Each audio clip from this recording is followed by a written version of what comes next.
Look at this. Is that beautiful? I mean, look how beautiful that is.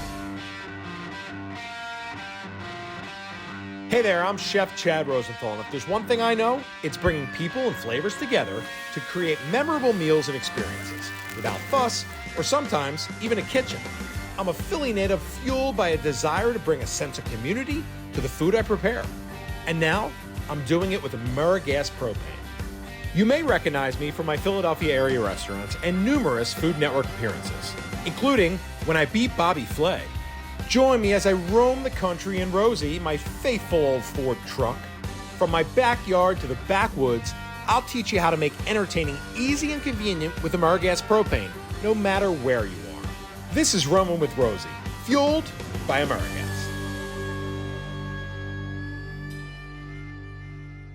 All right, so today we are gonna cook for a crowd. We're having a backyard barbecue, and what is more backyard barbecue than ribs and baked beans?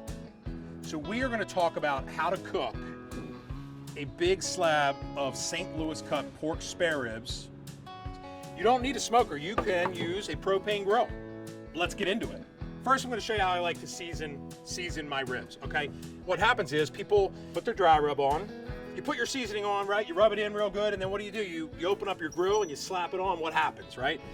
All of a sudden, all the fats are gonna run out of those ribs and all the moisture, and that beautiful seasoning that you put on is gonna run right off the ribs. So, very important. I love to give seasoning ribs at least 24 hours. I think it's the most important part of making barbecue, because what happens is, as the seasoning sits on the ribs, it sucks in the refrigerator overnight, so you actually get flavor throughout the rack of ribs.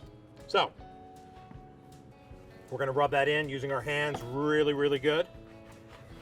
Also, flip it over, back of the rib. All right, and like I said, get it in there real good. Put it in your refrigerator overnight, 18, 24 hours. Most important part of seasoning. More important than what the actual seasoning is, right? So let's talk about making barbecue on a propane grill. A lot of people think you can't do that. You can. So a lot of grills have 3 zones, right? 3 propane zones. So if you turn one zone on one side and put your rack of ribs on the cold side, the one that is not on, you can make barbecue and you can cook low and slow all day long. And that's what we're gonna do here. So this side of the grill here, I wanna get closer and take a look at this, is completely cold. There is no fire here, it's indirect heat. Your rack of ribs that you just seasoned beautifully will be on your cold side of the grill. Your heat source is gonna be as far away from your rib or ribs as possible, and you're gonna close your grill. All right, so now the ribs are on there, right? They're smoking. They're not smoking. We need to talk about how we're gonna make them smoke, right? We wanna make barbecue. Barbecue is cooking with smoke and indirect heat. So how do we make smoke on a propane grill? Well, it's a cinch. So we're gonna take some wood chips. Feel free to soak these if you want. Make them last a little bit longer, and put them in a foil pouch. You know, wrap it up like that. Poke a couple holes in it. Make sure those holes are on the bottom. What you're gonna do now is you're gonna put this little foil pouch on your hot side, on the fire side of the grill, okay? What's gonna happen, your fire is going to heat that pouch up. It's gonna light some of the wood on fire. The foil is gonna keep it from just burning up, right? And it's gonna slowly smoke, and that's what's gonna create that smoke to cook these beautiful ribs.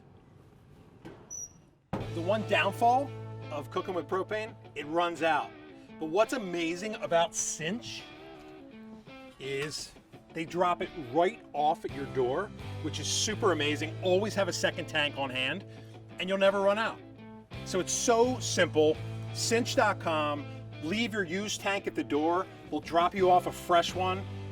And with Cinch, you can pick your delivery date, where you want them to drop it off. So for new customers, first tank exchange is $10. At checkout, use code ROSEY, R-O-S-E-Y, ROSEY. It's a cinch. All right, here we go. So about 2.5 hours, look at this. Is that beautiful? So I'm gonna flip it over, actually upside down. Look at the back of that. I turn it over, okay? It's a much easier way to find your bones. You can see the way that the bones are going. If you do it on the other side, you have no idea where your bones are. Pigs are funny, right? They're all different. Their bones all go different ways. So we're gonna come in here, right? And you can follow these bones. Just chop down, right? I mean, look how beautiful that is. So I'm gonna keep cutting these. We didn't really talk about what this is. This is a St. Louis cut pork spare rib, okay? And what a St. Louis cut means, a spare rib is a huge rack of ribs from the belly of the rib. So the ribs, the pig have ribs here, and they have ribs on the back. The back are baby back ribs, right? These are pork spare ribs. And a St. Louis cut, they actually box them off, and they cut off the rib tip and some of the belly, so you get these beautiful, you know, ribs here. So these are my favorite kind of pork spare ribs. I mean, we smoked them for 2.5 hours. We finished them with some barbecue sauce, some dry rub seasoning, real true Memphis style dry rub ribs. They're super meaty. You're gonna taste the smoke from that, you know, that foil pack that we put in the grill with the applewood in it. The dry rub seasoning has 15 spices. I've been using it at the Lucky Well, which is right up the street over there, for 12 years. It's paprika and a little bit of brown sugar and a little bit of sea salt and cayenne and cumin and cinnamon. And I mean, these ribs are the ultimate. And then next to my baked beans. So I mean, it's just a great way to show how a propane grill, you can make true Memphis style barbecue. You do not need to have a smoker. Use a propane grill, offset cooking, and it's great to feed a crowd.